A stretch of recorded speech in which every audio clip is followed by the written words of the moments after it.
교회가 그냥 한 가지로 나와서 가만히 있었던 게 아니지요. 맨 먼저 그 애굽으로다가 히브리인들이 들어가는 갑니다. 처음에 그 가니까 그게 뭐요? 그 사람들을 보고 뭐라고 그러니 히브리인이라 이렇게 불러요. 히브리? 이 히브리는 하비루라고 그러는 강을 건너온 자라는 그런 단어를 히브리로 이렇게 음을 바꿔 말하게 된 게 아닌가 이렇게들 학자들이 말하고 있습니다. 그래서 히브리인이라는 게 무슨 뜻이냐면 강 건너온 자라는 뜻이에요. 그 애굽 사람들이 볼 때 강을 건너 물을 건너온 바깥에서 온 놈이야. 그런데 그게 숫자가 자꾸 늘어나. 그래가지고 엄청 숫자가 늘어나는 거야. 그러니까 이러다가 보면 저것들한테 이게 우리가 당하는 거 아니야? 이런 위기의식을 느끼는 거죠. 그렇게 해서 이 강 건너온 자들, 물 건너온 자들이라는 히브리인들을 이제 막 핍박을 시작합니다. 그 핍박을 해서 그냥 고통을 겪으면서 이러는 게 한 400년 갑니다. 그래서 그 400년 동안은 일종의 암흑기 같은 거예요. 암흑기. 그래서 고통을 겪으면서 그러다가 이건 아니다. 그러면 떠나자. 그렇게 해서 떠나는 게 모세 시대입니다.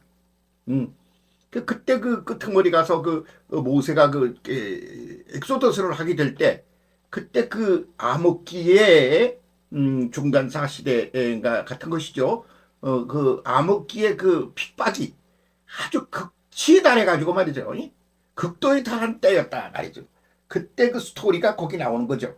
그냥 엄청나게 그 어떤 구덩이에서 한두 사람이 겪는 일이 아니야. 그 시대 전체가 그래.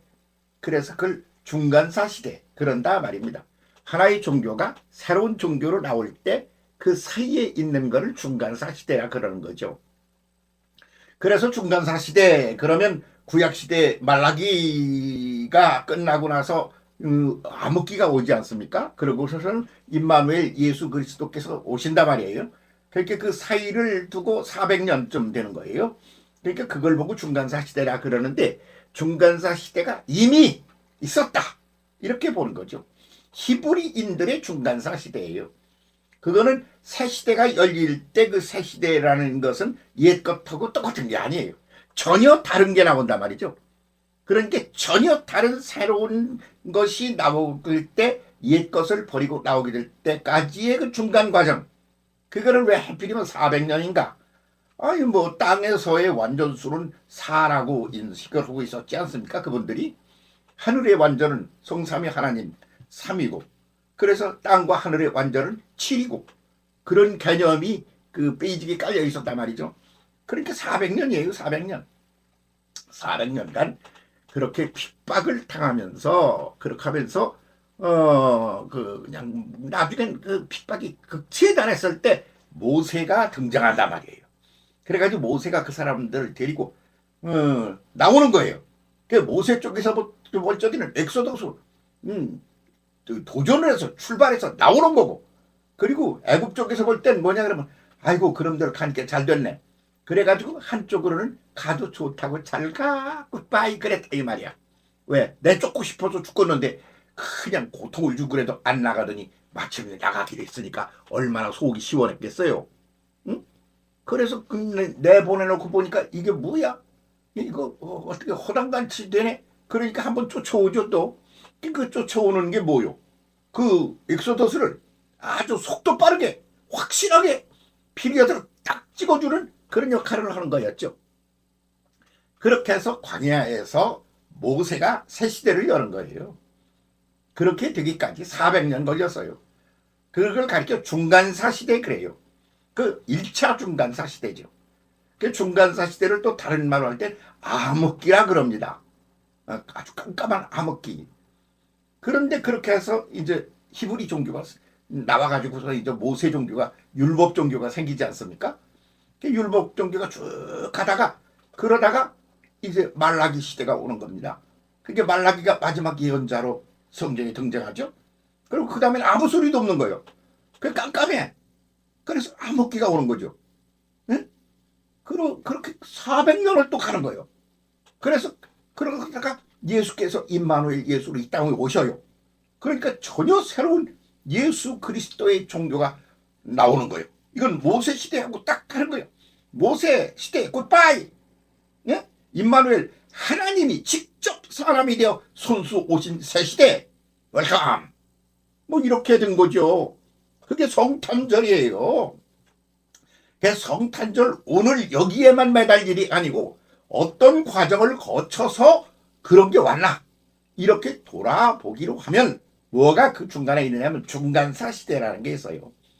그 중간사 시대라는 걸 다른 말로 할 땐 암흑기라 그래요. 깜깜해. 왜? 그 암흑기가 뭐야? 새벽이 오기 전에 상태 아닙니까? 깜깜했다가 동력하늘이 밝아오기 시작해. 그러더니 태양이 싹 솟아 새날이 딱 오는 거예요. 그렇죠? 그래서 암흑기가 오는 거예요. 새날이 열리려고. 그래서 시대적인 새날이 열리는 것이 새로운 시대가 열리는 것이 뭐냐?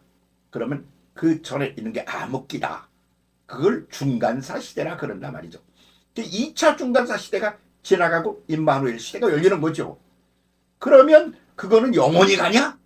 그렇게 안 보는 거죠. 왜? 예수님도 강을 건너서 이렇게 모세가 백성을 데리고 가다가 느보에 올라가듯이 예수님도 아나스타시스하여 진짜배기 느보로 올라가셨어요.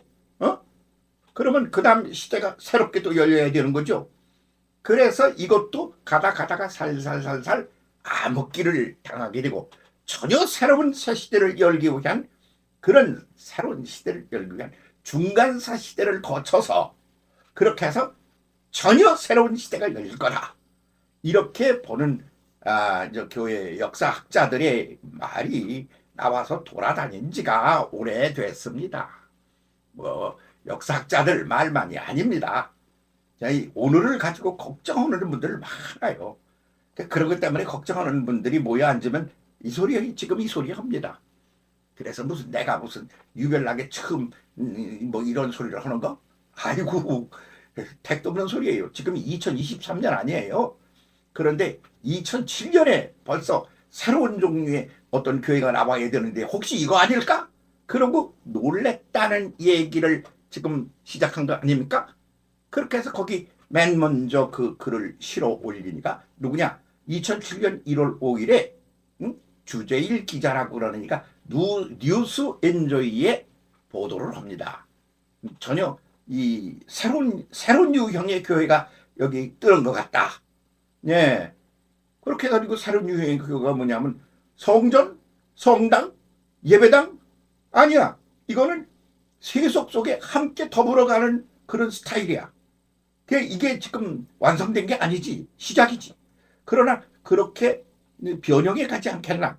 뭐 이런 얘기를 거기다가 아주 길게 그 뉴스를 올려놨더라고요. 그래서 그렇게 해서 2007년 1월 5일 날 올리고 그 다음에 올린 거는 이제 국민일보가 올리는 거죠. 같은 해에 올린 거로 알고 있습니다만 그 다음에 올린 거예요. 그 다음에 또 한 해가 더 가. 그리고 국민일보에서 또 다른 기자가 올려. 그래서 국민일보의 두 번이나 새시대. 그 국민일보가 어디서 나온 거예요? 여의도 순복음교회에서 만들어낸 신문 아닙니까? 그럼 여의도 순복음교회가 뭐예요? 신령파교회 아니에요? 그러니까 그런 신령파교회는 어떻게 해서 나온 거예요? 조직교회로다가 무슨 어떤 조직신학적 설교에 매달려가지고 설교를 갖다가 설명을 하자고 그러면 전도설교, 조직신학적 설교, 성서신학적 설교, 성서신학적인 영성설교 이렇게 설교가 시대별로 바뀌어갔다고 이렇게 설교학자들이 말하고 있거든요. 그래서 지금은 조직신학 설교 해가지고 이제 씨가 안 먹는 거지. 왜? 아니 유치원생한테 한글이란 말이야. 요건 기억자고. 지금 그거 할 때 지났잖아. 응? 그러니까 영어도 가르치고 국제어도 가르치고 생각이 달라져야 되는 거 아니에요. 그리고 무슨 또 동화책이라 이거 가지고 되겠어요? 그렇게 시대가 변천하듯이 그렇게 변천해 가는 거죠. 그래서 아직도 조직신학 설교에 매달려 있는 목사님들 그냥 그 교인들이 뒤에 가지고 하는 소리 들으면 아이고 저게 지금 우리가 저런 거 벗어난 지가 언젠데 저 소리 하고 있어. 그러는 소리를 얼마나 많이 들었는지 몰라요. 그러면 그 중에도 좀 뜨는 교회가 있어. 그 어떤 교회가 뜨는지 아십니까? 성서신학적 설교를 하는 거예요. 그 성서신학적 설교만 다 합니까? 아닙니다. 거기다 영성적 신학 그런 것이 또 첨가돼서 성서신학적 영성적 설교를 하는 교회가 지금 뜨고 있습니다. 그렇게 새로운 시대가 열리는 거죠. 그렇게 새 시대가 열려야 되는데 거기에 그거 하나만이 아니야. 설교가 어떻다. 목회 방법이 어떻다. 그런 얘기만이 아니야. 베이직 속에 여러 가지가 있어. 그 중에 새로운 교회 구도 중에 하나가 뭐 해야 되느냐. 그러면 세상 속에서 교회가 따로 이렇게 거룩하게 유지된다. 세상과 구분하는 상태로 이렇게 존재하고 그렇게 설명되는 것이 세상과 더불어 세상 속에 들어가서 그 하나님이 사람이 되어 세상 속에 오셨는데 우리도 세상 속에 들어가서 세상을 변화시켜야 되는 게 아니냐. 뭐 그런 논리가 지금 진행되고 있습니다. 그렇게 되려면 그게 금방 되겠습니까? 중간사 시대를 거쳐야 될 거라고 봅니다. 그 중간사 시대를 가리켜 또 다른 말로 할 때 뭐라고 그러느냐 하면 암흑기라 이렇게 말해요. 제1차 암흑기, 2차 암흑기. 그리고 거기서는 임마누엘 시대가 열리는데 다시 암흑기, 중간사 시대를 거치면서 제3시대가 열릴 거다. 이렇게 보는 겁니다. 이게 교회 변천사에 있어서의 한 기본 구도 중에 하나입니다. 어제도 뭐 어떤 나이 드신 목사님하고 전화가 와가지고서 얘기를 하면서 뭐 이런 어떤 구도적인 변화가 우리 속에 지금 진행되고 있는 것 같다. 힘들지만 미래를 생각하며 꿈을 꾸며 견디고 새로운 탄생을 하는 것이 산모가 아기를 해산할 때 힘들지만 새로운 아이를 출산하듯 그렇게 될 거다. 그러면서 우리끼리 서로 깔깔 웃고 그러면서 희망을 갖자고 그랬습니다. 지금 그런 때입니다. 이런 얘기 좀 더 해보려고 합니다. 왜? 그럴 때가 왔으니까. 잘 성탄절 이 의미가 뭔지를 곱씹어 생각하는 시간을 갖도록 해봅시다. 감사합니다.